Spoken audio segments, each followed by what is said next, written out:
DJ पैर तेरा किया जो भजन डीजे डीजे मोती का दान सेरा वाली तेरी रे तारा वाली तेरी रे मैं तो सारी रात जागा के तारा वाली तेरी सारी रे जागा के चौथे पैर तेरा किया जो भजन चौथे पैर तेरा किया जो भजन चौथा पैर 4 बजे से लग जाता है, वक्त तो लग चुका है और ये मंगला पैर माना जाता है। इस मंगला पैर में यानी 4 बजे से सुबह 6 बजे तक जो भगत अपने घर में स्नान और पूजा कर लेते वो सर्वोत्तम मानी जाती है।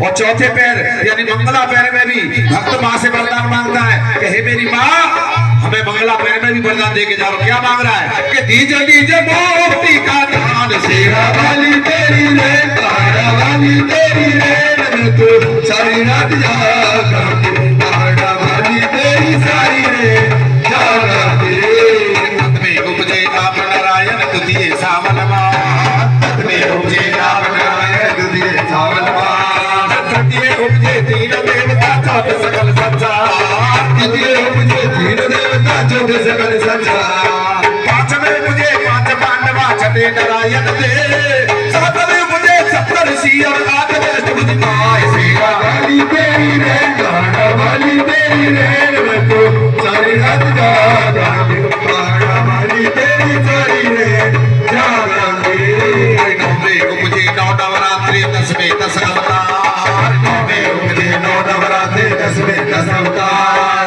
11वें को मुझे 11 रुद्र और 12वें मारो 11वें को मुझे 11 रुद्र और 12वें मारो 13वें को मुझे 13 रसायन 14वें 14 भवन 15वें को मुझे 15 चिट्ठियां से कला चतुर सेना वाली तेरी रे गाना वाली तेरी रे मैं तो सारी रात जागा के गाना वाली तेरी सारी रे जागा के बोलो है माता दे से मत बोलो है माता दे हाथ उठा के माता दे सेरा वाली है माता दे लाटा वाली है माता दे बैठो वाली है माता दे ना देवी है माता दे चित्रपूर्णी है माता दे सेरा वाली है माता दे ताल बजा के है माता दे मैंने गुड़िया है माता दे जय माता दे जय माता दे सच्ची दरबार की जय जय जय।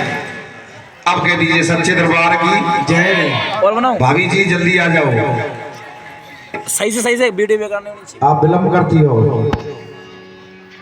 हमारे पहलवान जी हैं लंच कराने में विलम्ब करते हैं और भाभी जी तारानी कथा में। बोलिए सच्चे दरबार की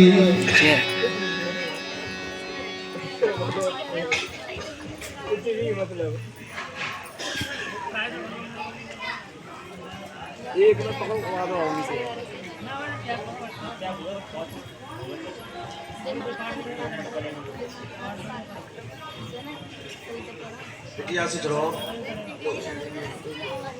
दे दो सबको दे दो। और छोटी बिटिया कहाँ है?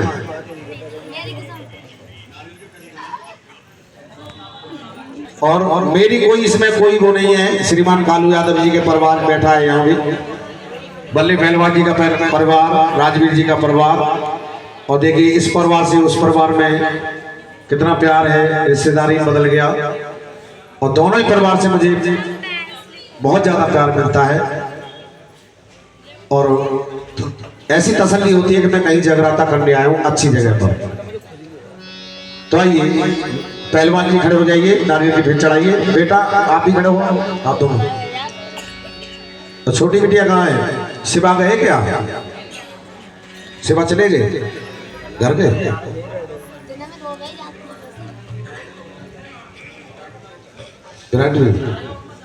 चलो बच्चे कोई बात नहीं, आइए। कि भेटा चढ़ावन आए गए हो शेरा वाली मैया, भेटा चढ़ावन आए गए हो शेरा वाली मैया, भेटा चढ़ावन आए शेरा वाली मैया, भेटा चढ़ावन आए गए हो शेरा वाली मैया, शेरा वाली मैया पहाड़ा वाली मैया, शेरा वाली मैया पहाड़ा वाली मैया, शेरा वाली मैया पहाड़ा वाली मैया, शेरा वाली मैया पहाड़ा वाली मैया, भेटा चढ़ावन आए गए हो शेरा वाली मैया, भेटा चढ़ावन आए गए हो शेरा वाली मैया, भेटा चढ़ावन को जगदम्बा जी आए, बेटा चढ़ावन को जगदर जी आए, बेटा चढ़ावन को जगदर जी आए, बेटा चढ़ावन को जगदर जी आए। संग में धर्म पत्नी को लाए, संग में धर्म पत्नी को लाए। खुश होके बेटा चढ़ाए गए हो शेरा वाली मैया, बेटा चढ़ावन आए गए हो शेरा वाली मैया। बेटा चढ़ावन को धर्मेंद्र जी आए, बेटा चढ़ावन को धर्मेंद्र जी आए, बेटा चढ़ावन को धर्मेंद्र जी आए, बेटा चढ़ावन को धर्मेंद्र जी आए। संग में धर्म पत्नी को लाए, संग में धर्म पत्नी को लाए। खुश होके बेटा चढ़ाए गए हो शेरा वाली मैया, बेटा चढ़ावन आए गए हो शेरा वाली मैया। शेरा वाली मैया पहाड़ वाली मैया, शेरा वाली मैया पहाड़ वाली मैया, वाली मैया पहाड़ वाली मैया, शेरा वाली मैया पहाड़ वाली मैया। बेटा चढ़ावन आए गए हो शेरा वाली मैया, बेटा चढ़ावन आए गए हो शेरा वाली मैया।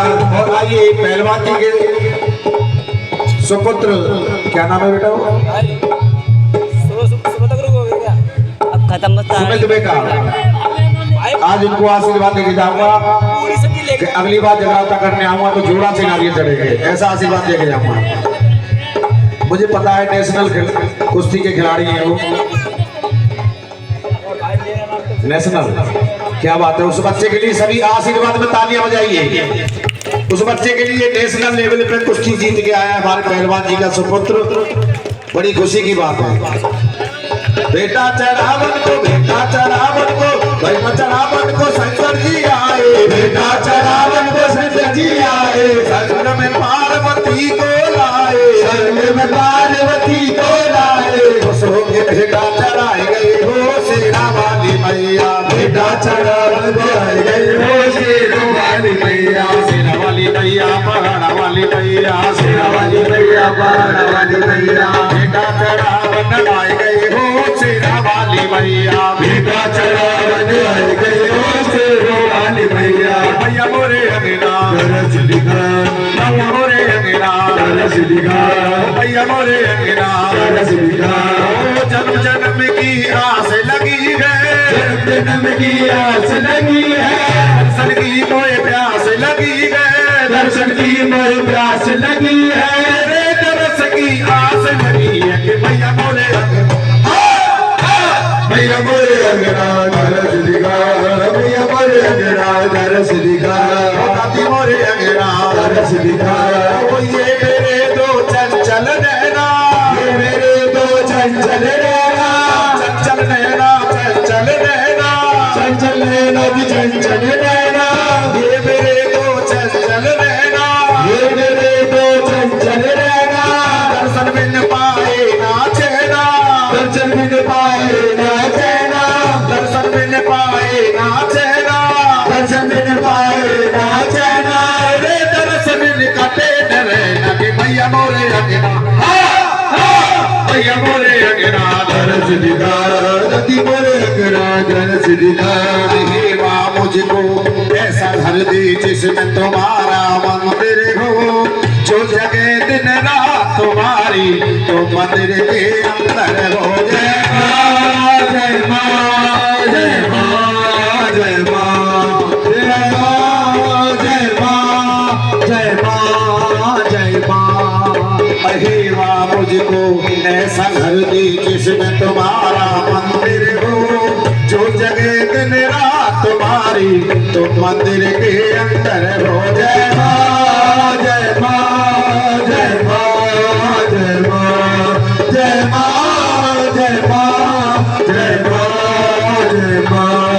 शेरा वाली लटा वाली, शेरा वाली लटा वाली, लटा वाली मेरा वाली, मेरा वाली सच्चे दरबार की जय। भक्तों जय नहीं होती है, जय जयकार होती है, और जय जयकार दोनों हाथ दिखा करके होती है।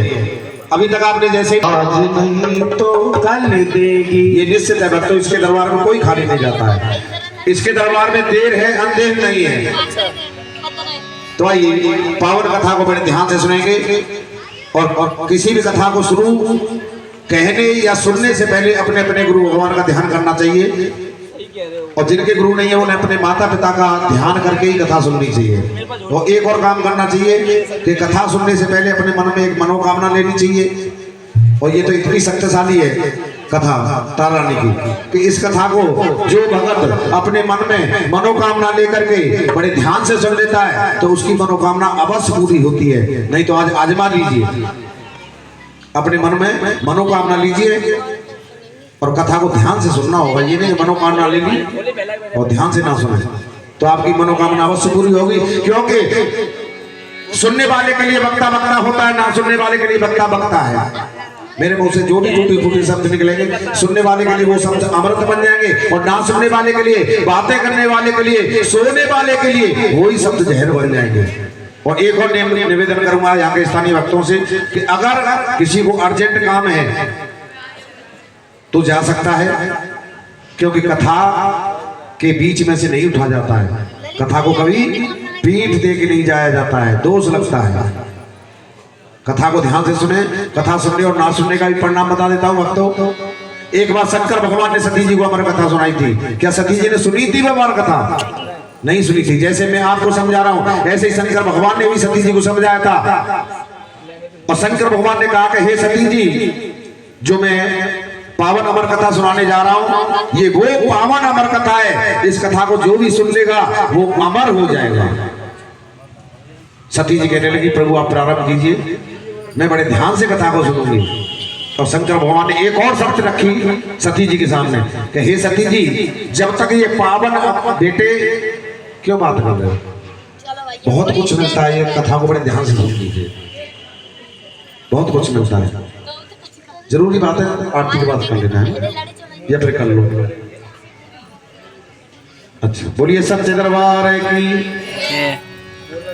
शंकर भगवान ने एक और शर्त रखी सती जी के सामने कि हे सती जी, जब तक ये पावन अमर कथा चलेगी तब तक आपको हुंकारे देने होंगे, हाँ जी करने होंगे। सती जी कहने लगी प्रभु आप प्रारंभ कीजिए, मैं ध्यान से भी सुनूंगी और हुंकारे भी दूंगी। और शंकर भगवान ने वो पावन अमर कथा प्रारंभ कर दी। और सती जी हुंकारा देती क्या हुआ? सो जाती है, निंद्रा आ जाती है सती जी को कथा सुनते सुनते। सती जी ने नहीं सुनी वो कथा। पता है वो कथा किसने सुनी? भैया जल्दी चढ़ा लो भैया जी। पता है वो कथा किसने सुनी थी? आपने तो बहुत कथा सुनी हमारी, यहाँ भी सुनते हो वहां भी सुनते हो, फिर भूल जाते हो। तोता था जिस वृक्ष के नीचे बैठ करके शंकर भगवान वो पावन अमर कथा कह रहे थे, और उसी वृक्ष के ऊपर तोता का जोड़ा बैठा हुआ था। और तोता ने देखा कि पार्वती सो गई और तुरंत तोता सती जी के स्वर में हुंकारे देने लगे। और देखिए घटघटवासी अंतर्यामी भगवान भोलेनाथ कथा कहने में इतने लीन हो गए कि उन्हें पता ही नहीं चला कि पार्वती सो गई है। इतने लीन हो गए थे कथा कहते कहते। पार्वती सो गई, कथा नहीं सुनी। कथा ना सुनने का परिणाम ये निकला कि सती जी अपने पिता राजा दक्ष की यज्ञ में भस्म हो गई थी। वो कथा ना सुनने का परिणाम था। और वही कथा हनुमंत लाल के मुखारबिंद से सीता जी ने सुनी। सीता जी अग्नि परीक्षा में जलते जलते बच गई थी, उन्होंने सुनी थी वो कथा। इसलिए निवेदन करूंगा कि कथा को बड़े ध्यान से सुने, क्योंकि जागरण एक तपस्या होती है सारी रात की। और तपस्या में दो ही पार्ट महत्वपूर्ण होते हैं भक्तों। एक शुरू का आवाहन, उस आवाहन में हमारे पहलवान जी हमें घड़ी दिखाते हैं, लेकिन वो जब अच्छा हो जाता है तो पूरी रात का प्रोग्राम अच्छा होता है भक्तों। वो आवाहन करते हैं तो माँ आती है, उसकी दैवी ऊर्जा जहां पर इस माँ की अखंड ज्योत जगती है उसकी दैवी ऊर्जा आती है। और जब उसकी ऊर्जा आ जाती है, उसकी कृपा हो जाती है, सारी रात रंग बरसता है। बोलिए सच्चे दरबार की, सच्चे दरबार की। तो कथा को बड़े ध्यान से सुने, अपने अपने गुरु भगवान माता पिता का ध्यान करते हुए कथा को देने, क्योंकि सुबह की पावन वेला है। बहुत से संत महंत कहते कथा नादे को सुननी चाहिए, लेकिन मैं मना करता हूँ। मैंने बताया था कि आप अखंड ज्योत के सामने बैठे हैं, 33 कोटि देवी देवताओं की शक्तियों में बैठे हैं। फिर भी अपने मन और शरीर को पवित्र करने के लिए मैं 4 लाइन बोल रहा हूँ।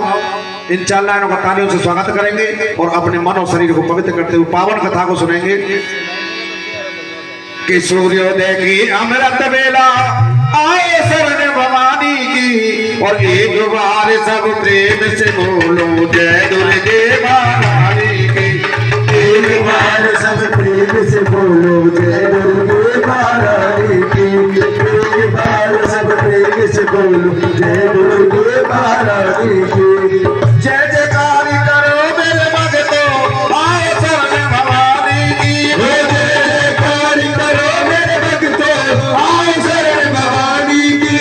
आओ कर ले सफल जागरण कथा सितारा रानी की। आओ कर ले सफल जागरण कथा सितारा रानी की। आओ कर ले सफल जागरण कथा सितारा रानी की। सबसे दरबार की जय। भक्तों आपका मन और शरीर पवित्र हो चुका है और ये पावन कथा की ओर ध्यान दें, सभी बड़े ध्यान से कथा सुने। और ये भक्तों हिंदुस्तान के अंदर हिंदू सनातन धर्म में हिंदुस्तान के अंदर सबसे पहला जगराता हुआ था पंजाब प्रदेश में, और पंजाब प्रदेश में भी एक अमृतसर नाम का शहर है। उस शहर में सबसे प्रमुख सबसे पहला जगराता हुआ था। और उस जगराते की जब शक्ति भक्तों ने देखी, आज घर घर में जगराते होने लगे। और उसी अमृतसर नाम के शहर में एक स्पर्श नाम के राजा राज किया करते थे। बड़े ही प्रतापी राजा थे। राज्य में किसी बात की कोई कमी नहीं थी, कमी सिर्फ एक बात की कि उनके कोई संतान नहीं थी। चौथापन लग जाता है भक्तों। चौथापन कहते हैं वृद्धावस्था को। राजा स्पर्श व्रत होने लगते हैं, मन में चिंता सताने लगती है, और जोशियों को बुलाते हैं, पंडितों को बुलाते हैं, और अपनी मन की शंका को दूर करने के लिए जोशियों से निवेदन करते हैं कि हे जोशियों, मेरी हस्तरेखा मस्तक रेखा को देख के बताओ कि मेरे नसीब में कोई संतान है या नहीं। जोशी कहने लगे कि हे राजा स्पर्श, तेरे नसीब में कोई संतान नहीं है, लेकिन एक उपाय बताया कि हे राजा स्पर्श, अगर तू इस माँ भगवती का कोई जागरण करे तो हो सकता है माँ भगवती खुश होकर के तेरी झोली में कोई संतान डाल दे। वैसे तेरे नसीब में कोई संतान नहीं है। राजा स्पर्श के खुश होकर के इस माँ का बहुत बड़ा जगराता, जैसे कि हमारे जगदीश पहलवान जी श्रद्धा भाव से कराते हैं, ऐसे ही राजा स्पर्श ने भी इस माँ का बहुत बड़ा जगराता कराया, विशाल जगराता कराया। सारी रात जगराता होता है वक्तों, और सुबह की पावन बेला में आरती के बाद प्रसाद लेकर के सारी संगत अपने अपने घर चली जाती है, और राजा भी थक जाते हैं। राजा को नींद आ जाती है, और जैसे ही राजा को नींद आई, माँ सपने में आ जाती है, और राजा स्पर्श से कहने लगी कि मैं खुश होकर के हे राजा और तेरे सब भंडार भराऊंगी, और देती हूँ वरदान तुझे तेरे कन्या बन कर आऊंगी। देती हूँ वरदान तुझे तेरे कन्या बन कर आऊंगी। देती हूँ वरदान तुझे तेरे कन्या बन कर आऊंगी। सुन ले राजा बड़े गौर से, माता सत्य बताती है, ये माता सत्य बताती है, ये माता सत्य बताती है। और दे करके वरदान भक्त को अंतर ध्यान हो जाती है। दे करके वरदान भक्त को अंतर्ज्ञान हो जाती है। सच्चे दरबार की राजा स्पर्श को मां वरदान दे के जाती है कि हे राजा स्पर्श, मैंने तेरा जगराता स्वीकार कर लिया है, और जा, मैं तुझे वरदान देती हूँ कि जिस संतान की चाहत में तुमने मेरा जगराता कराया था, जा, मैंने तेरा जगराता स्वीकार कर लिया है, और जा, मैं तुझे वरदान दे के जाती हूँ कि तेरे एक नहीं दो संतान होंगी। और वरदान दे करके मां अंतर ध्यान हो जाती है, और कुछ समय बाद राजा स्पर्श के आंगन में एक सुंदर कन्या जन्म लेके आती है। खुश होकर के राजा देश विदेश के जोशियों को बुलाते हैं, पंडितों को बुलाते हैं, उस कन्या का नामकरण कराते हैं, और जोशियों ने उस कन्या का नाम रखा तारा। तारा का नाम तारा क्यों रखा था? क्योंकि वो तारों की छांव में जन्मी थी।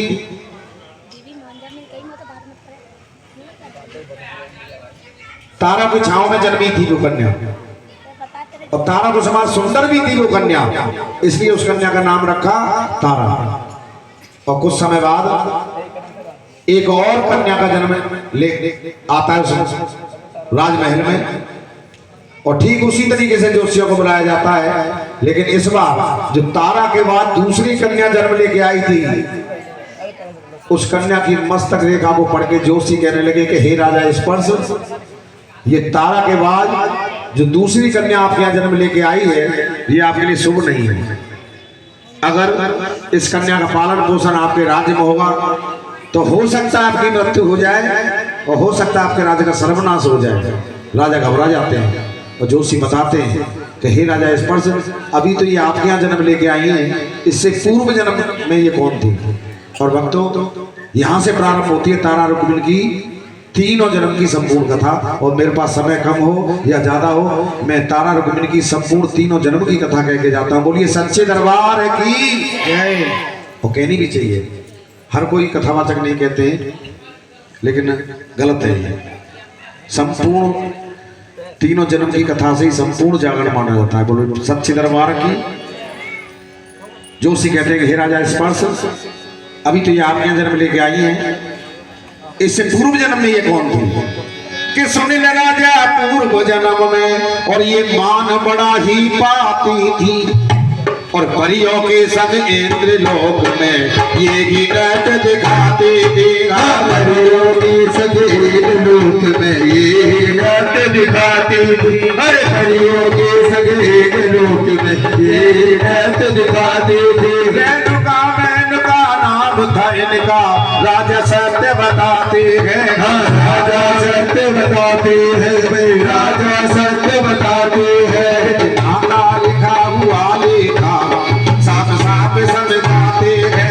राजा लिखा हुआ लेखा हम चाप चाप समझाते हैं। ये सच्चे दरबार की जय। जोशी कहने लगे कि हे राजा स्पर्श, अभी तो ये आपके अंदर में लेकर आई है, इससे पूर्व जन्म में ये कौन थी? राजा इंद्र के यहाँ पर अप्सराएं हुआ करती थी और राजा इंद्र के यहाँ पर नृत्य किया करती थी राजा इंद्र के दरबार में। और एक बार राजा इंद्र का दरबार लगा हुआ था और कहीं से लोमस ऋषि भ्रमण करते हुए चले आ रहे थे, और लोमस ऋषि ने अपने मन में सोचा कि राजा इंद्र से मिलता चलो।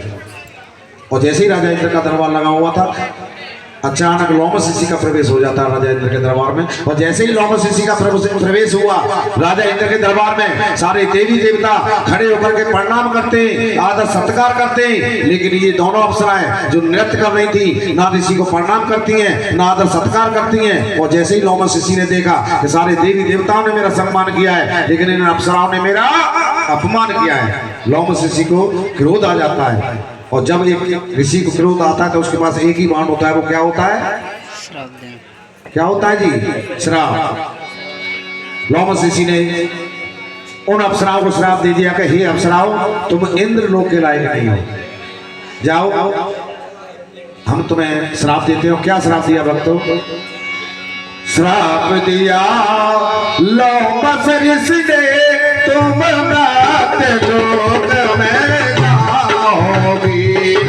श्राप दिया लोमस ऋषि ने, तुम नाथ लोक में जाओगे। श्राप दिया लोमस ऋषि ने, तुम नाथ लोक में जाओगे। श्राप दिया लोमस ऋषि ने, तुम नाथ लोक में जाओगे। और जाकर के एक ब्राह्मण के घर जन्म दूसरा पाओगे। जाकर एक ब्राह्मण के घर जन्म दूसरा पाओगे। सब बाहर दोनों अप्सरा ब्राह्मण के घर आई गए। सब पाकर ब्राह्मण के घर आई है। बड़ी हुई जब दोनों कन्या जगन मगन कहलाई है। बड़ी हुई जब दोनों कन्या जगन मगन कहलाई है। बड़ी हुई जब दोनों कन्या जगन मगन कहलाई है। सच्चे दरबार की जय। लोमस ऋषि ने श्राप दे दिया कि हे अप्सराओं, तुम इंद्र लोक के लायक नहीं हो, जाओ मैं तुम्हें श्राप देता हूँ, तुम्हारा अगला जन्म मृत लोक में होगा। और ऐसा ही होता है भक्तों, उन अप्सराओं का अगला जन्म मृत लोक में होता है और छगन और मगन के नाम से जानी जाती है। बड़ी बहन छगन बड़ी बड़ी छोटी बहन मगर और बड़ी बहन सगन एकादशी का व्रत रखती थी। और एकादशी का व्रत माता बहनों के लिए बड़ा ही पवित्र व्रत होता है। कोई माता बहनें रखती है एकादशी का व्रत? क्या बात है, नसीब वाले, क्या बात है। बहुत कम संगत है वैसे, हर बार समझा के जाता हूँ। आज से पहले मेरे मुंह से किन किन भक्तों ने कथा सुनी है वो हाथ दिखाएं, जिन्होंने मेरे मुंह से सुनी है। क्या बात है, नीचे कर लीजिए। फिर भी पहले भी बता के गया हूं कई बार कि एकादशी का व्रत रखना चाहिए। और एक महामंत्र भी दे के गया था। कौन कौन जाप करता है 21 बार उस महामंत्र का वो हाथ दिखाएंगे जो जाप करते हैं। देखो हमारे बाबूजी धर्मेंद्र जी करते हैं, 2-4 हाथ उठे। आज फिर एक संकल्प लीजिए। ये बहुत बड़ा टॉनिक है जो मैं दे रहा हूं आपको। इतना बड़ा टॉनिक है, पहले दवाइयां हुआ ही नहीं करती थी, पहले ये टॉनिक ही चलते थे, ये महामंत्र के टॉनिक। और देखिए आप 2-4 महीने में आपको अपने आप महसूस होने लगेगा। आप 21 बार डेली इस महामंत्र को बोलिए। और वो महामंत्र है श्रीमन नारायण नारायण नारायण। एकादशी का व्रत जितना कठिन होता है, जितना महान होता है, उतना कठिन भी होता है भक्तों। क्यों? क्योंकि एकादशी 11वें दिन होती है और 11 इंद्रिय होती है शरीर के अंदर, 5 ज्ञानेंद्रिय, 5 कर्मेंद्रिय और 1 मन। और जिस दिन ये व्रत धारण किया जाता है उस दिन 11 इंद्रियों को बस में रखना पड़ता है। और ऐसा करना कलयुग के अंदर बड़ा ही मुश्किल होता है। ना भी रख पाए एकादशी का व्रत तो ये 21 बार इस महामंत्र को जो मैंने अभी बताया है जरूर बोलें, आपको फायदा मिलेगा। मुझे याद नहीं है कि मैं कब बीमार हुआ था, और मुझे इतनी सारी बुकिंग महीनों महीनों बुक कर लेता हूं मैं, लेकिन जब करने पड़ते हैं तब पता लगती है। पहलवान जी के फोन जा रहे हैं, नाराज भी हो रहे हैं कि फोन ही नहीं उठा रहा पंडित तो। लेकिन जितना रात को मेहनत करते हैं उतना दिन में सोना पड़ता है हमें। अगर नहीं सोएंगे तो आवाज नहीं चलेगी हमारी। आवाज हमारी कोई शक्ति नहीं है, इस माँ की शक्ति से चलती है। लगातार 15 अक्टूबर श्रीमान कालू यादव जी के यहाँ से शुरू होते हैं हम, और 5 नवंबर तक कोई डेट खाली नहीं है। तो आप इस महामंत्र को जरूर बोलें, श्रीमान नारायण। और ये जरूरी नहीं है कि नहा धो के सबसे पहले ये महामंत्र बोले आप। आपको 24 घंटे में कभी भी समय मिल जाए, लगातार बोलना होगा। ये नहीं कि एक बार अब और एक बार 1 घंटे बाद, ऐसे नहीं, लगातार 21 बार बोले, आपको लाभ मिलेगा। बड़ी बहन छगन एकादशी का व्रत रखती थी और छोटी बहन मगन से कहने लगी कि हे मेरी बहन, मैंने बड़ा पवित्र व्रत धारण किया है, तू बाजार जा, मेरे लिए पूजा के फल और फूल लेके आ। छोटी बहन मगन बाजार जाती है, लेकिन बाजार नहीं पहुंची। उससे पहले कहा जाता है कि विनाश कालीन विपरीत बुद्धि, जब विनाश की घड़ी आती है पहले से ही काम करना बंद कर देती है। बाजार नहीं पहुंची छोटी बहन। बाजार पहुंचने से पहले रास्ते में एक ठेली पर कोई मांस के पकोड़े बेच रहा था, वो मांस के पकोड़े खरीद लेती है, खुद खा लेती है, और जो बचते उन्हें घर ले आती है। और बड़ी बहन छगन से कहने लगी कि हे मेरी बहन, बड़े स्वादिष्ट पकोड़े मैंने भी खाए, तू भी खा ले। बड़ी बहन छगन को क्रोध आ जाता है और छोटी बहन से कहने लगी कि हे मेरी बहन, मैंने इतना, देखो ये सो रही हो गया, नींद आ गई ना? सभी भक्तों पे मेरी नजर होती है। मैंने पहले कहा था कि सोना पाप होता है, बातें करना भी पाप होता है। तुम अलग अलग बैठो, बात जरूर करोगे, मुझे पता है। और कथा को ध्यान से ना सुनना भी, देखो करने लगे ना लगे, ये होता है बचपना। ध्यान से सुने कथा को, ज्यादा देर की कथा और नहीं रही है। बोलिए सच्चे दरबार की। मैंने पहले कहा था कि सोना पाप होता है, लेकिन ये तो अनजाने पाप हो गया। ये नींद आ जाना कोई जानबूझ के नहीं सोता है, अनजाने में आ जाता है। लेकिन हिंदू रीति रिवाज की बात बता देता हूं कि हिंदू रीति रिवाज में एक मानना होता है, कुछ लोग तो जानबूझ के पाप कर लेते हैं। और क्या सोच के पाप कर लेते हैं कि कितने भी पाप कर लो, गंगा जी तो पास में है, ये सोच के कर लेते हैं। क्योंकि हिंदू रीति रिवाज में ही मानना होता है कि गंगा मैया में स्नान करने से पाप कट जाते, लेकिन नहीं, कभी नहीं करते। दो ही फायदे होते हैं गंगा मैया में स्नान करने से। गंगा मैया में स्नान करने से इस शरीर को दैवी ऊर्जा मिलती है और इस शरीर का पवित्रीकरण होता है। केवल दो ही फायदे होते हैं। एक बार जाके गंगा मैया से प्रश्न किया देवी देवताओं ने कि हे गंगा मैया, आपके अंदर लाखों करोड़ों पापी पाप धोके जाते, आप उतने पापों को कहाँ रखती हो? आप तो बहती गंगा हो। गंगा मैया कहने लगी कि मैं तो अपने पास एक भी पाप नहीं रखती। जैसे जैसे पापी आते मेरे अंदर पाप धोके जाते, उन पापों को मैं सीधा समुद्र को दे देती। जाकर के समुद्र से प्रश्न किया कि महाराज आप इतने पापों को कहाँ रखते हो? समुद्र भी कहने लगे कि मैं भी अपने पास एक भी पाप नहीं रखता। जैसे जैसे गंगा मैया मुझे पाप देती रहती है, उन पापों को मैं सीधा बादलों को दे देता हूँ। जाकर के बादलों से प्रश्न किया कि महाराज आप इतने पापों को कहाँ स्टॉप करते हो? बादल भी कहने लगे मैं भी अपने पास एक भी पाप नहीं रखता। जैसे जैसे समुद्र महाराज मुझे पाप देते रहते हैं, उन पापों को जब मेरी ऋतु आती है कौन सी बारिश की, उन पापों को मैं बारिश में मिक्स करता हूं और उन्हीं के ऊपर बरसाता हूं जो जानबूझ के पाप करके गंगा मैया में डुबकी लगाने जाते हैं। बोलिए सच्चे दरबार की जय। नहीं करते। बड़ी बहन ने छोटी बहन से कहा कि हे मेरी बहन, मैंने इतना पवित्र व्रत धारण किया हुआ है और तू अपवित्र चीजें लेकर के मेरे घर में आई है। तूने नीच कार्य किया, गंदा कार्य किया है। और क्रोध में आकर के बड़ी बहन ने छोटी बहन मगन को श्राप दे देती है। मुंह से श्राप निकल जाता है।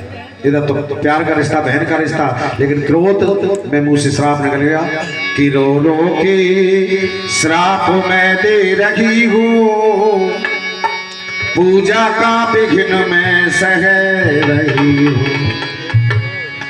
ये बुरा क्यों किया तूने बहना, श्राप से दुख पड़े तुझको सहना। तेरे कारण ये पूजा टली है, श्राप से तू बने छिपकली है।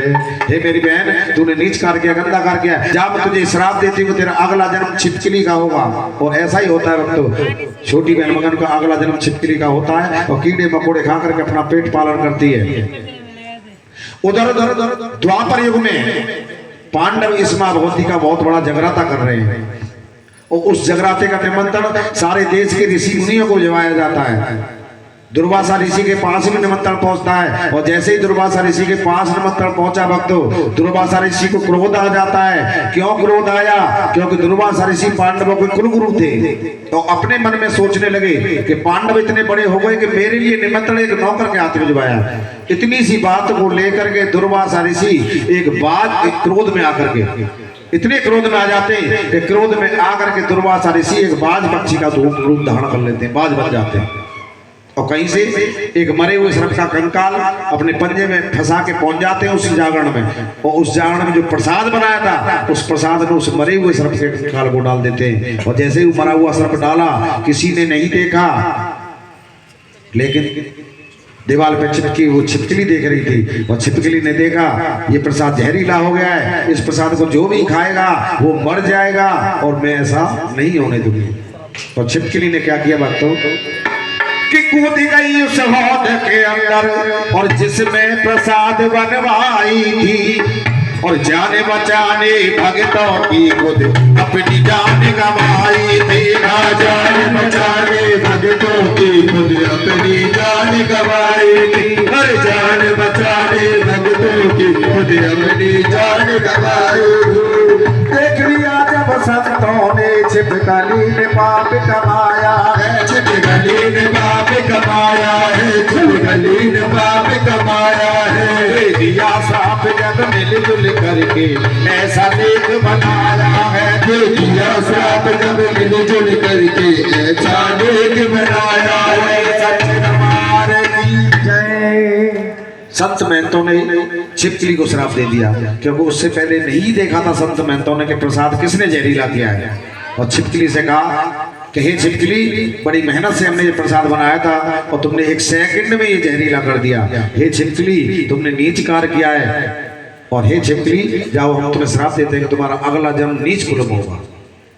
और श्राप दे करके उस प्रसाद के हौद को एक सुनसान जगह पे ले जाते और उस प्रसाद के हौद को जैसे ही पलटते उस प्रसाद के हौद के पैंदे में एक मरे हुए सर्प का कंकाल दिखाई देता है और सारे संत महंतों के मुंह से आग निकल जाती है कि हे छिपकली, हमसे भूल हो गई, हमें क्षमा करना, तुमने ये प्रसाद जहरीला नहीं किया था, ये प्रसाद जहरीला किया था सर्प ने। और हे छिपकली, हमने तुम्हें व्यर्थ में श्राप दे दिया और दिया हुआ श्राप कभी वापस तो नहीं ले जाता, लेकिन उसमें सुधार किया कि हे छिपकली, हमने तुम्हें श्राप दिया था कि अगला जन्म तुम्हारा नीच कुल में होगा, लेकिन अब ऐसा नहीं होगा। अब तुम्हारा अगला जन्म उच्च कुल में होगा, राजघराने में होगा, लेकिन पालन पोषण तुम्हारा नीची कुल में होगा।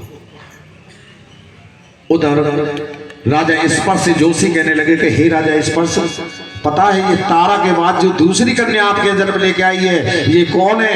ये वही छिपकली है जिसे 3 श्राप लगे हुए हैं। कौन बताएगा कि पहला श्राप कहाँ लगा था? हाँ बताओ। पहला श्राप इंद्रलोक में लगा था। ताली बजा दीजिए बच्चे के लिए, बहुत अच्छा जवाब।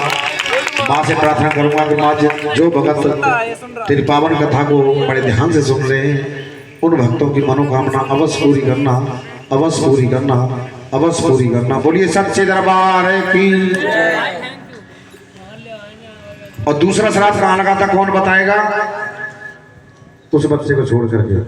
और लोग ध्यान से, मेरी भाषा समझ में आ रही है सबके में? कथा समझ में आ रही है तो ध्यान से। हाँ जी बताओ। ताली बजाइए पहलवान जी के लिए और एक बार और बजाइए। हर साल आपका माँ से प्यार बढ़ाते हैं, जगराता कराते हैं और आप इतनी भारी संख्या में इनके प्यार में आती हैं, माँ के बुलावे में आती है। बोली सच्चे दरबार की। और तीसरा श्राप कहाँ लगा था कौन बताएगा? बताओ जी। ऋषि मुनियों ने, इनके लिए भी ताली बजा दीजिए। तीसरा श्राप ऋषि मुनियों ने दिया। उधर राजा स्पर्श से जोशी कहने लगे कि हे राजा स्पर्श, पता है ये तारा के बाद जो दूसरी कन्या आप यहाँ जन्म लेके आई ये कौन है? ये वही छिपकली है जिसे 3 श्राप लगे हुए। हे राजा स्पर्श, अगर इस कन्या का पालन पोषण आपके राज्य में होगा तो हो सकता है आपको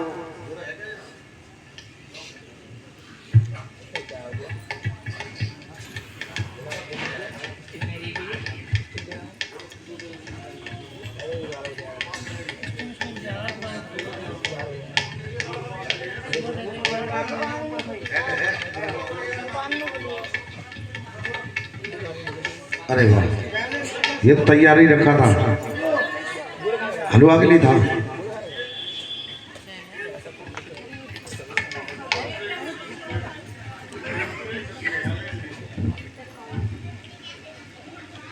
राजा इस पर से जोशी कहने लगे कि हे राजा इस पर, ये वही छिपकली है जिसे 3 श्राप लगे हुए हैं। अगर इस कन्या का पालन पोषण आपके राज्य में होगा तो हो सकता है आपकी मृत्यु हो जाए, हो सकता है आपके राज्य का सर्वनाश हो जाए। राजा घबरा जाते हैं और जोशी बताते हैं कि हे राजा, इसका एक ही उपाय है और वो ये है कि एक लकड़ी का बक्सा लाओ, उस बक्से में इस कन्या को बैठाओ, उसमें धन दौलत रख दो, उस बक्से को बंद करके गंगा नदी में बहा दो। जिस किसी को भी ये कन्या मिलेगी, बक्सा मिलेगा, इस धन दौलत से इसका पालन पोषण कर देगा। और ऐसा ही होता है बच्चों, उस कन्या को एक लकड़ी के बक्से में बंद करके गंगा नदी में बहा दिया जाता है। और जैसे ही वो बक्सा बहाया, हाथ जोड़ करके आज राजा स्पर्श अपनी बेटी से क्षमा याचना मांगते हैं कि हे मेरी बेटी, हमें क्षमा करना, हमने तुम्हें नहीं भाया। किस तरीके से भक्तों? कि बेटी हमें माफ करो, कि बेटी हमें माफ करो, हमने नहीं कुदरत ने सताया है, बेटी हमें माफ करो, कुदरत ने सताया है, बेटी हमें माफ करो, कुदरत ने सताया है, बेटी हमें माफ करो, कुदरत ने सताया है, बेटी हमें माफ करो, कुदरत ने सताया है, बेटी हमें माफ करो, कुदरत ने सताया है।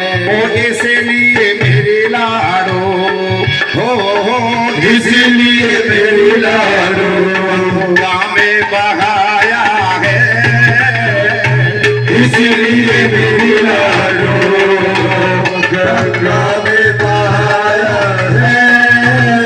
ओ बेटी हमें माफ करो, तो तीरथ ने सताया है, बेटी हमें माफ करो। आज राजा इस पास ने अपने दिल पे पत्थर रखे, अपने दिल के टुकड़े को गंगा नदी में बहा दिया और अपनी बेटी से हाथ जोड़ करके क्षमा याचना मांगते कि हे मेरी बेटी, हमने तुम्हें नहीं बहाया। बहाने के बाद भी कह रहे कि हमने नहीं बहाया, बहाना पड़ा। और क्यों बहाना पड़ा? श्राप लगा तुमको बेटी मेरे घर आई थी, ओ श्राप लगा तुमको बेटी मेरे घर आई थी। श्राप लगा तुमको बेटी मेरे घर आई थी, श्राप लगा तुमको बेटी मेरे घर आई थी। अरे तेरा लाड़ो कैसी लीला रचाई थी,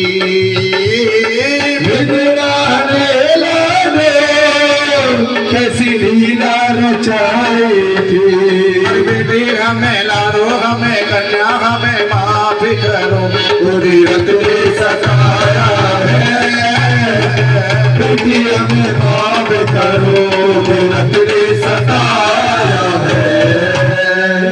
आज राजा स्पर्श ने अपने दिल पे पत्थर रख के और अपने दिल के टुकड़े को गंगा नदी में बहा दिया और वो बक्सा बहते बहते काशी नगर के किनारे पहुंचता है।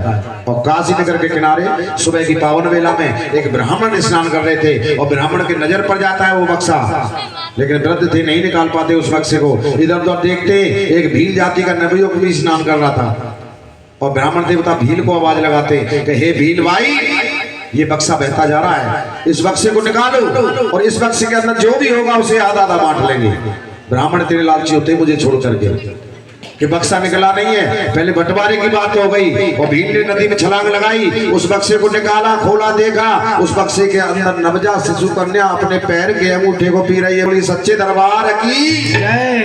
और जैसे ही ब्राह्मण देवता ने देखा तो उसमें तो कन्या है, उनके पास पहले से ही 5-5 कन्या थी। और अब ब्राह्मण देवता कहने लगे भैया भील, अब कोई बंटवारा नहीं होगा, इस कन्या को तुम ही ले जाओ, इस धन दौलत को भी तुम ही ले जाओ, इसका पालन पोषण सही ढंग से कर देना। और देखिए माँ का चमत्कार भक्तों, वो कन्या किसे मिली कि भील के यहाँ उससे पहले कोई संतान नहीं थी, बे औलाद को औलाद मिली। ये माँ की शक्ति थी, किसी और को भी मिल सकती थी लेकिन नहीं, बे औलाद को औलाद दी। और भील खुश होकर के उस कन्या को छाती से लगा के अपने घर ले आते और भीलनी को दे देते और भीलनी भी छाती से लगा लेती उस कन्या को। और कुछ समय बाद वो कन्या रोने लगती है। क्यों रोने लगती है? क्योंकि भूख लगती है, उसे भूख लगती है कि भूखी देखी कन्या को तो भीलनी ने मां से पुकार करी और बे औलाद को तूने औलाद दई, ना सीने में दूध की धार दई। मैं कैसे पालूंगी इसको मेरी मैया तू ही बतला दे, और अगर शक्ति है तुझ में मैया सीने में दूध की धार ला दे। हे मेरी माँ, तू इतनी बड़ी शक्ति है, मैं औलाद को औलाद दे सकती है तो माँ का दर्जा भी देगी। और माँ पे भरोसा करके माँ से प्रार्थना कर रही है आज रुक्मिणी, सॉरी भीलनी प्रार्थना कर रही है। और आइए आप भी अपनी बच्चों की सलामती के लिए माँ से प्रार्थना करेंगे और मीठी मीठी तालियां बजाएंगे और सभी कहेंगे क्या कि डूबता को बचाने वाले, डूबता को बचाने वाले मेरी नैया है तेरे हवाले, डूबता को बचाने वाले मेरी नैया है तेरे हवाले, डूबता को बचाने वाले मेरी नैया है तेरे हवाले, डूबता को बचाने वाले मेरी नैया है तेरे हवाले, मेरी नैया है तेरे हवाले, मेरी नैया है तेरे हवाले, मेरी नैया है तेरे हवाले, मेरी नैया है तेरे हवाले, डूबता को बचाने वाले मेरी नैया है तेरे हवाले, दूधों को बचाने वाले मेरे नैया है मेरे हमारे। पृथ्वी आकाश पर्वत बनाए, तूने धरती पे दरिया बहाए। पृथ्वी आकाश पर्वत बनाए, तूने धरती पे दरिया बहाए। पृथ्वी आकाश पर्वत बनाए, तूने धरती पे दरिया बहाए। पृथ्वी आकाश पर्वत बनाए, तूने धरती पे दरिया बहाए। तेरे सब काम जग से निराले, मेरी नैया के तेरे गवाले। डूबते को बचाने वाले मेरी नैया है मेरे हमारे। जिस समय तू बचाने पे आए, आग में भी तू रहकर बचाए। जिस समय तू बचाने पे आए, आग में भी तू रहकर बचाए। जिस समय तू बचाने पे आए, ये तो इतनी बड़ी शक्ति है, अपने बच्चों को आग में जलने से भी बचा लेती है। एक प्रमाण दे रहा हूं कि एक कुम्हार ने घड़े का हवा लगाया।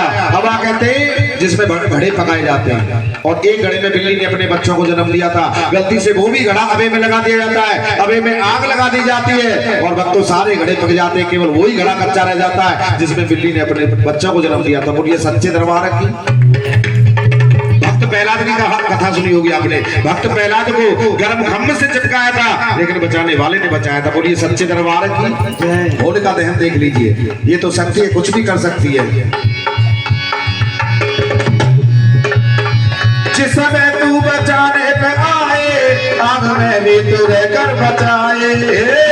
तू बचाने पे आए, आग में भी तू रहकर बचाए। तेरे सब काम जग से निराले, मेरी नैया है तेरे हवाले। डूबते को बचाने वाले मेरी नैया है तेरे हमारे। आप दिखाइए सभी। सुबह की पावन बेला है, और इस पावन बेला में महामंत्र का जाप करना नसीब वाले को नसीब होता है, क्योंकि वक्त तो ये समय सोने का होता है। गहरी नींद में वक्त सोता है, जबकि नहीं सोना चाहिए। आइए उस पालन हारे का नाम लेंगे सभी, और ऊपर ही तालियां बजाएंगे। श्री कृष्ण गोविंद हरे मुरारी, हे नाथ नारायण वासुदेवा। श्री कृष्ण गोविंद हरे मुरारी, हे नाथ नारायण वासुदेवा। श्री कृष्ण गोविंद हरे मुरारी, हे नाथ नारायण वासुदेवा। श्री कृष्ण गोविंद हरे मुरारी, हे नाथ नारायण वासुदेवा। हे नाथ नारायण वासुदेवा, हे नाथ नारायण वासुदेवा। हे नाथ नारायण वासुदेवा, हे नाथ नारायण वासुदेवा। श्री कृष्ण गोविंद हरे मुरारी, हे नाथ नारायण वासुदेवा। श्री कृष्ण गोविंद हरे मुरारी, हे नाथ नारायण वासुदेवा। हे नाथ नारायण वासुदेवा, हे नाथ नारायण वासुदेवा। हे नाथ नारायण वासुदेवा। बोलिए नारायण भगवान की। भक्तों एक और चमत्कार मां का होता है भक्तों, ऐसा चमत्कार कि इस चमत्कार पर लोग टिप्पणी करते हैं कि ऐसा नहीं हो सकता है। जो लोग कहते हैं कि ऐसा नहीं हो सकता है, ऐसा ही चमत्कार का करके मां ने दिखाया कि भीलने के स्तनों में दूध की धार इस मां की कृपा से आ जाती है। ये चमत्कार हुआ था भक्तों। लोग इस पर टिप्पणी करते हैं कि ऐसा नहीं हो सकता, जिस मां ने जिस बच्चे को जन्म ना दिया उसके स्तनों में दूध की धार नहीं आ सकती। लेकिन रामायण के अंदर तुलसीदास जी ने एक चौपाई लिखी है कि समर्थ को ना दोष गोसाई। सामर्थ्यवान को कभी दोष नहीं देना चाहिए, ये तो शक्ति है, कुछ भी कर सकती है। बोलिए सच्चे दरबार की। भीलनी खुश हो जाती है, बड़े लाड़ प्यार से उस कन्या का पालन पोषण कर रही है, और जोशियों को बुलाती है, उसका नामकरण कराती है, और जोशियों ने उस कन्या का नाम रखा रुक्मिणी। प्यार से उसे रुक्को कहते थे। और आज भील परिवार में बधाइयां गाई जा रही हैं। ऐसा प्रतीत, इतनी खुशियां मनाई जा रही हैं कि ऐसा प्रतीत हो रहा है कि उस बिटिया का जन्म भील परिवार में हुआ है। रुक्मिणी दिन दूनी रात चौगुनी बढ़ती है भक्तों, उस स्टेज पे पहुंच जाती है जिस स्टेज पर माँ बाप को चिंता सताती है शादी की। और रुक्मिणी भीलनी कहने लगी भील से कि महाराज हमारी रुक्को बड़ी हो गई है, इसके लिए सुयोग पद देख करके आओ, इसके लिए सुयोग पद देख करके आओ। और भील जाते हैं रुक्मिणी के लिए सुयोग पद देख करके आते हैं। शादी की तारीख भी पक्की कर दी जाती है और वो दिन आता है दूल्हा राजा बारात लेकर के भील परिवार में आते हैं। बारात की अगवानी होती है वक्तों। शादी की सारी रस्म पूरी होकर के आज रुक्मिणी की विदाई हो रही है और जब बिटिया विदाई होती है तो रोती है। क्यों रोती है? क्योंकि जिस आंगन में पली थी उस आंगन को छोड़ करके जाने में उसे दिल पर पत्थर रखना पड़ता है। एक बिटिया ही जानती है कि वो अपनी चौखट को छोड़ करके पराई चौखट पे कैसे जाती है और कैसे एडजस्ट होती है। वहाँ कोई नहीं जानता, केवल एक बिटिया ही जानती है। बिटिया रोती है, क्यों रोती है? उसे यही याद आती है जिसमें जन्मी थी उस आंगन को सींचा था, आज उसे छोड़ करके जाना पड़ रहा है वक्त। और जब बिटिया विदा होती है तो सभी संबंधी बिटिया को ससुराल के चाल चलन समझा के भेजते हैं, लेकिन रुक्मिणी आज इतनी होशियार है कि उल्टा माँ बाप को परिवार को समझा के रो के विदा हो रही है। कैसे भक्तों कि मैं गुड़िया तेरे आंगन के, मैं गुड़िया तेरे आंगन की, मैं गुड़िया, मैं तो भैया वो, मैं तो भैया अपने साजन के, मैं गुड़िया तेरे आंगन की, मैं गुड़िया।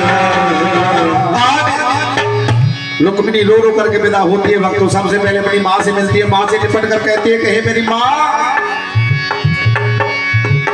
माँ तू इतना क्यों रोती है, बिटिया पराया धन होती है, माँ तू इतना क्यों रोती है, बिटिया पराया धन होती है। कम पर कहना मेरे, कम पर कहना मेरे आधरन की, मैं गुड़िया तेरे आंगन की, मैं गुड़िया। माँ से आगे बढ़ती है भक्तों, देख रही है अपने बाबलों को, लेकिन तोमर तितली जी ने बताया था जब बिटिया विदा होती है तो एक पिता छिप करके रोता है, क्योंकि वो विदाई अपनी बेटी की विदाई एक बाप पर बर्दाश्त नहीं होती है। आज घूंघट की आड़ में रुक्मिणी अपने बाबल को देख रही है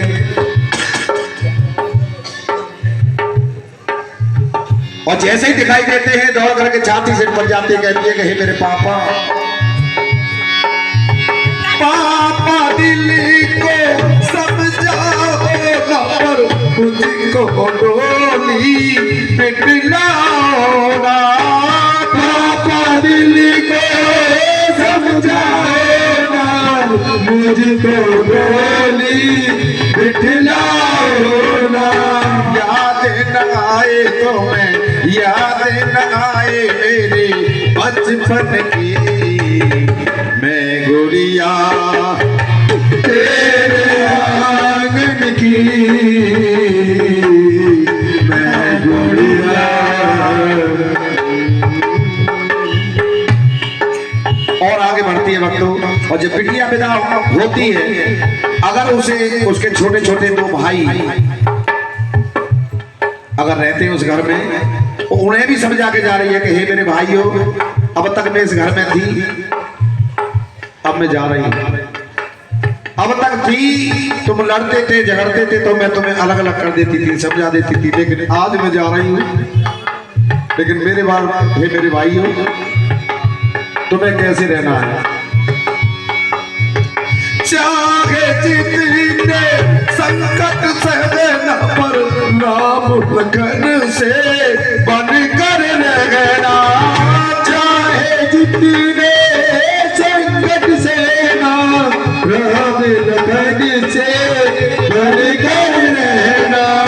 याद न आए तुम्हें, याद न आए मेरी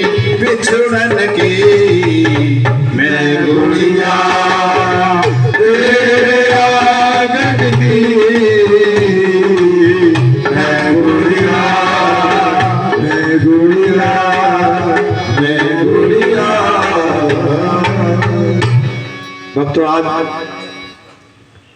रुक्मिणी की विदाई उस शहर में की जाती है जिस शहर में इसकी बड़ी बहन तारा ब्याही थी। फर्क इतना था, तारा उच्च घराने में, राज घराने में राजा हरिश्चंद्र के लिए ब्याही थी और ये निम्न कोटि नीच समाज के घराने में ब्याही थी रुक्मिणी। और एक और फर्क था कि रानी तारा इस माँ की बहुत बड़ी भक्ति थी, हर महीना माँ का जगराता किया करती थी।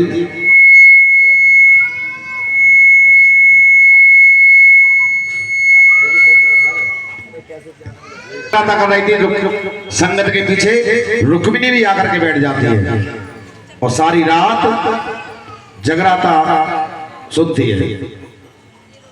और सुबह आरती के बाद सारे भक्त अपने अपने घर चले जाते हैं, लेकिन सारे प्रसाद लेके अपने अपने घर चले जाते, लेकिन रुक्मिणी वही बैठी रहती है। रानी तारा कहने लगी कि हे मेरी बहन, सारी संगत अपने अपने घर चली गई, लेकिन तू यहीं बैठी, तू कौन है? राजघराने में, वैसे दोनों बहन थी, लेकिन बड़ी बहन तारा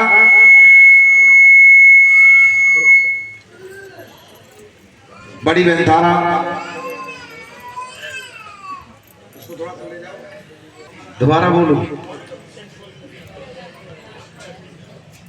संगत के पीछे रुक्मिणी बैठी थी। रानी तारा कहने लगी कि हे मेरी बहन, तू कौन है?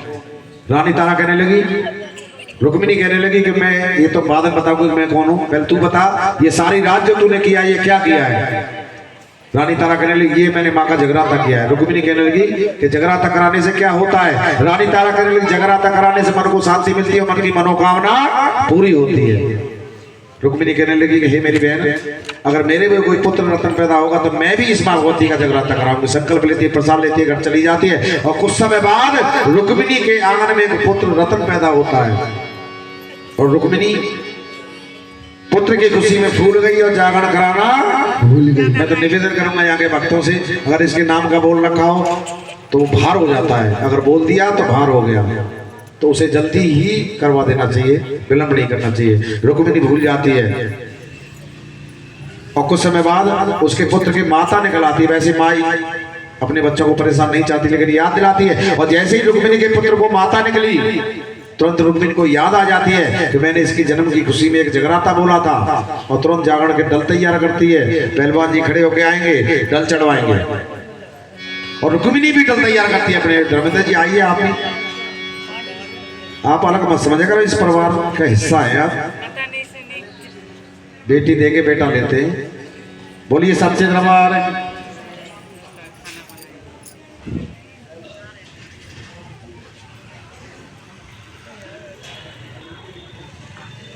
तीन लोग हो रहे हैं, एक और आ जाओ कोई। बेटा कहाँ है हमारा? बेटा सो गया क्या है जी? पहलवान जी सो गया बेटा? एक और आ जाओ कोई। बिटिया आ जाओ, बिटिया आ जाओ, कोई बात नहीं, दोनों आ जाओ। और माता रानी के पावन डल लगा दो, हाथ तो लगा दो। मां से प्रार्थना करूंगा कि मां जिस मनोकामना को लेकर के तेरे डल संकल्प दिया जगदर पहलवान जी के परिवार ने, यादव परिवार ने, जिस मनोभाव को लेकर के तेरा जगराता, तेरी जोत जगाई है, इनकी मनोकामना अवश्य पूरी करना, अवश्य पूरी करना। और जब जब मैं जगराता करने आता हूँ, नई नई साइडों में मिलते हैं, तो अगली बार आऊँ तो कम से कम 4-5 साइडों पे पहुँचूँ, जब जाके ये मिले मुझे। इतने व्यस्त हो जाए, इतने की साइड जगह। बोली सच्चे दरबार की। बैठ जाइए जी, यादव परिवार बैठ जाइए, बैठ जाइए अपने स्थान पर।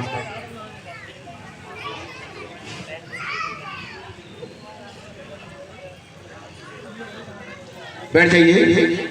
थोड़ी सी देर की कथा है, 5-7 मिनट की कथा है, सुनिएगा। बैठ जाइए पहलवान जी, बिटिया बैठ जाओ।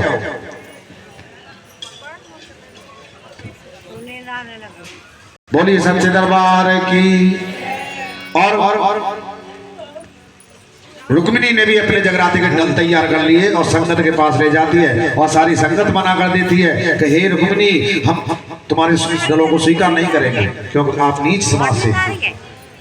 रुक्मिणी डलों को वापस ला रही थी, लेकिन किसी महंत ने सलाह दी कि हे रुक्मिणी इन डलों को सीधी रानी तारा के पास ले जाओ। वो घराने से जुड़ी हुई महंत है और घराने से जुड़ा हुआ महंत जो होगा वक्त वो किसी भी बिरादरी में जगराता करने के लिए मना नहीं कर सकता, जाना पड़ेगा उसे। तो इसके दरबार में कोई बिरादरी नहीं है, इसके सब बच्चे हैं। कुत्ता खा लेंगे पता लगा ही जा। और ऐसा ही किया जाता है वक्त रुक्मिणी डलों को लेकर के रानी तारा के पास पहुंचती है और रानी तारा तुरंत माथे से लगा लेती है डलों को और कह देती है रुक्मिणी जा मैं तेरे जगराते में आऊंगी। और जैसे ही जगराते की तारीख आती है कोई चुगल राजा हरिश्चंद्र से चुगली कर देता है कि हे राजा हरिश्चंद्र आपकी राज घराने की रानी तारा आज नीच समाज में जगराता करने जा रही है। राजा हरिश्चंद्र कहने लगे कि ऐसा नहीं हो सकता। चुगल कहने लगा कि ऐसा ही होगा क्योंकि आपकी रानी तारा ने मां भगवती के पावन डल्ले रखे।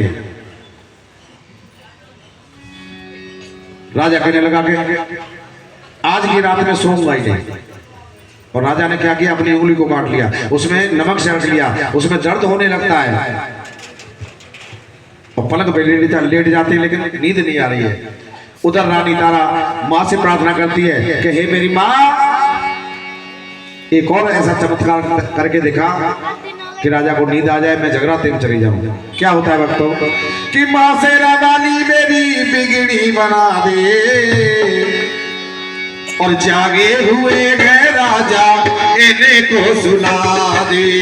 जागे हुए हैं राजा इन्हें को सुला दे, जागे हुए हैं राजा इन्हें को सुला दे, जागे हुए हैं राजा इन्हें को सुला दे, जागे हुए हैं राजा इन्हें को सुला दे। तेरी दासिनी आज तुझको पुकारे माँ, तेरी दासिनी आज तुझको पुकारे माँ। हम जी रहे हैं मैया तेरे सहारे, हम जी रहे हैं मैया तेरे सहारे। मुझे रुक्मिणी से मैया हो, मुझे रुक्मिणी से मैया आज तू मिला दे। जागे हुए हैं राजा इनको सुला दे, जागे हुए हैं राजा इनको सुला दे। सच्चे दरबार की जय। भक्तों एक और मां का चमत्कार होता है कि इतना दर्द होने के बाद भी राजा को नींद आ जाती है। और जैसे ही राजा को नींद आई महलों को छोड़ करके रुक्मिणी रानी तारा चल देती है और एक शॉर्टकट रास्ता देखा उसने, क्योंकि जब महंत लेट होने लगता है जगराते के लिए तो शॉर्टकट रास्ता देखता है, जल्दी पहुंचने वाला रास्ता। और शॉर्टकट ऐसा रास्ता था भक्तों सुनसान था। उस रास्ते से रानी तारा जा रही थी, दो डांगू मिलते उनका मुकाबला करती है, एक डांगू को अपनी शक्ति से खत्म कर देती है और दूसरा जान बचा के भाग रहा है। और ये कहता हुआ भाग रहा है ये कोई साधारण नारी नहीं है, कोई ना कोई शक्ति है। और रानी तारा इस सिलसिले में पायल भी वही छूट गई, लेकिन पायल की चिंता ना करती पहुंच जाती रुक्मिणी की जगराते में और जाकर के माँ की अखंड जोत जगा करके माँ का जगराता प्रारंभ कर देती है। और जगराता चल रहा है रुक्मिणी के यहाँ पर। उधर राजा हरिश्चंद्र की नींद खुल जाती है, देखते हैं महलों में रानी तारा नहीं है, क्रोध में आ जाते हैं, तलवार उठाते पहुंच जाते हैं रुक्मिणी की यहाँ जगराते में। पहले बंद घरों में जगराते होते थे, गेट के छिद्र में से देख रहे हैं राजा हरिश्चंद्र कि रानी तारा जगराता कर रही है। और कुछ समय बाद पहले नीच समाज में प्रसाद बांटा जाता था मांस के टुकड़ों का, और रानी तारा ने भी वही प्रसाद ले लिया और क्रोध आ जाता है राजा हरिश्चंद्र को। और जैसे ही रानी तारा आरती के बाद गेट खोल करके बाहर आई, राजा हरिश्चंद्र तलवार लेकर के खड़े हो जाते और कहते हैं कि हे रानी तारा ये तो मैं बाद में पूछूंगा, तू नीच बरादरी में जागरण करने आई है, पहले झोली में देखा तेरी झोली में क्या है। और झोली को दबाती हुई रानी तारा कहने लगी कि राजा महाराज महलों में चलो मैं दिखा दूं झोली में, संत महंतों के सामने मेरा अपमान ना करो। लेकिन क्रोध छाया हुआ था राजा हरिश्चंद्र को, और क्रोध में आकर के राजा हरिश्चंद्र ने रानी तारा की झोली में झटका मारा। और जैसे ही झटका मारा एक और चमत्कार होता है भक्तों, वो मांस के टुकड़े पंचमेवा बदल जाते। बोल सच्चे दरबार की हेलो। और जैसे ही राजा हरिश्चंद्र ने देखा कि गेट के छिद्र में से मैं देख रहा था रानी तारा ने भी वही मांस के टुकड़ों का प्रसाद लिया था। भैया आप पहलवान जी कथा बड़े ध्यान से सुनना है, आप मत बांटिए इसे, किसी बच्चे को दे दो। और जो भी बांट रहे हैं प्रसाद की मात्रा देख करके, कोई भक्त नहीं रहना चाहिए, चाहे एक ही दाना जाए चाहे दो ही दाने जाएं। पहलवान जी प्रसाद थोड़ा ज्यादा लाए हैं, आपको अंदाजा नहीं था। आपके यहाँ जागरण से ज्यादा तो तारा रानी कथा में भीड़ हो जाती है, तो प्रसाद अगली बार से थोड़ा ज्यादा, ठीक है ना, इससे जस्ट डबल कर लिया करो। बोलिए सच्चे दरबार की। और जैसे ही राजा हरिश्चंद्र ने देखा कि पंचमी कहाँ से आई है, रानी तारा से कह रहा है राजा हरिश्चंद्र, हे रानी तारा, या तो तू कोई जादू बननी है या तेरी माँ कोई जादू बननी है। मैं गेट के क्षेत्र में से देख रहा था सबको मांस के टुकड़े, और तेरी झोली पे तो मेरा विशेष ध्यान था, तुमने भी वही प्रसाद लिया था। अब ये पंचमेवा कहाँ से आई? भैया इसको पीछे से बांटो।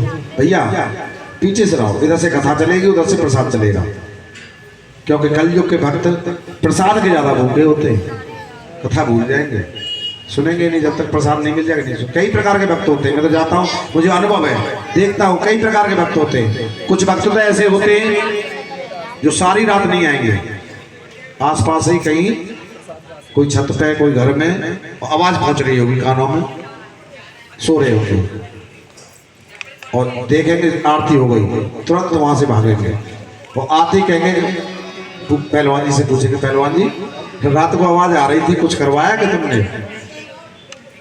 पहलवान जी कहे तुझे दिखाई ना दे रहा, देख हलवा चना का प्रसाद लाइन लग के बढ़ रहा है, इतना बड़ा भंडारा मैंने कर रखा है, सब्जी पूरी हलवा चना का, तुझे दिखाई ना दे रहा है? मुझसे पूछ रहा है। और दौड़ के जाता है, लाइन में भी नहीं लगता है, सीधा हाथ एक आगे कर देता है, उसमें जैसे ही प्रसाद मिलता है उस हाथ को पीछे करके फिर दूसरा आगे कर देता है, चाहे पीछे से कुत्ता ही ले जाए उस दौड़। राजा हरिश्चंद्र कहने लगे कि हे रानी तारा, या तो तू कोई जादू बननी है या तेरी माँ कोई जादू बननी है। मैं गेट के क्षेत्र में से देख रहा था सबके मांस के टुकड़े, तुमने भी वही लिए, लेकिन ये पंचमेवा कहाँ से आई? रानी तारा कहने लगी, राजा हरिश्चंद्र कहने लगे कि हे रानी तारा, तुझ में या तेरी माँ में शक्ति है तो मैं अपने नीले घोड़े को काट रहा हूँ, उसके टुकड़े टुकड़े कर रहा हूँ। अगर तेरी माँ में शक्ति है तो उसे पंचमेवा बदल के दिखाए। और जैसे ही राजा के घमंड के शब्द माँ के कानों में पहुंचे, माँ का सिंहासन हिलने लगता है। तो क्या होता है कि राजा की बदनी तो देखी तो माँ का सिंहासन डोले उठा और माँ समा गई था। जल छिड़को, देखो लाखों रुपए लगा करके वो 3 मिनट की था, और जब से आराम से सुनना ही नहीं, जल जल जल देखो देखो। बोलिए सच्चे दरबार की। सबके ऊपर नजर रहती है मेरी पीछे तक, और मैन पावर ही सो रही है उधर इस जगराते की है जी। इसके सामने तबीयत खराब हो ही नहीं सकती, ये मेरा दावा है। बोलिए सच्चे दरबार की। कहाँ चल रही थी कथा पहलवान जी? खोड़ा है भैया, संदीप कह रहे हैं खोड़ा में चल रही थी, लेकिन प्रसंग कहाँ चल रहा था कथा का? माता का सिंहासन हिलने लगा राजा के घमंड के साथ कि राजा की बदनी तो देखी तो माँ का सिंहासन डोले उठा और माँ समा गई तारा डले तो तारा का मुख बोले उठा। माँ समा गई तारा अंदर तो तारा का मुख बोले उठा, गई तारा अंदर तो तारा का मुख बोले उठा। मैया बोली सुन रे राजा, तू घोड़े को क्यों काट रहा? तू घोड़े को क्यों काट रहा? तू घोड़े को क्यों काट रहा? निज बेटे को क्यों ना काटे? क्यों तारा को तू काट रहा? निज बेटे को क्यों ना काटे? क्यों तारा को क्यों काट रहा? गुस्से में आकर के राजा ने हाथ में तेग उठाई है, हाथ में देग उठाई है, हाथ में देग उठाई है। निज बेटे का सर काट दिया, उसकी प्रसाद बनवाई है। निज बेटे का सर काट दिया, उसकी प्रसाद बनवाई है। सच्चे दरबार की जय। क्रोध में आकर के राजा हरिश्चंद्र ने अपने पुत्र को ही काट दिया घमंड में आकर के। और जैसे ही पुत्र को काटा, रानी तारा खड़े से पछाड़ खा जाती है और माँ की चौखट पर उधर मचाती है और माँ से कहती है कि पुत्र शोक में रानी तारा रो रो के नीर बहाती है और रो रो के सारी रैन बिताई, एक पल चैन न पाती है। मेरे सारे सहारे टूट गए, बस तेरा सहारा बाकी है और मैं कैसे जीऊंगी हे मैया, मुझे याद पुत्र की आती है। हे मेरी माँ, दुनिया वाले मुझे जीने नहीं देंगे, कहेंगे कि माँ की बहुत बड़ी भक्ति बनती थी, एक पुत्र था वो भी माँ ने छीन लिया। मैं क्या जवाब दूंगी?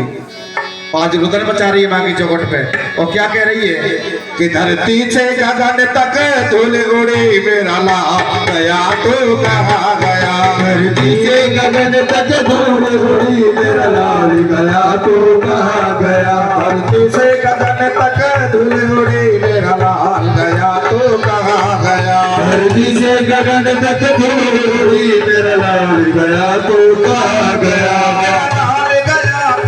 कहाँ गया मेरा लाल गया तो कहाँ गया। लाल गया तो कहाँ गया, मेरा लाल गया तो कहाँ गया।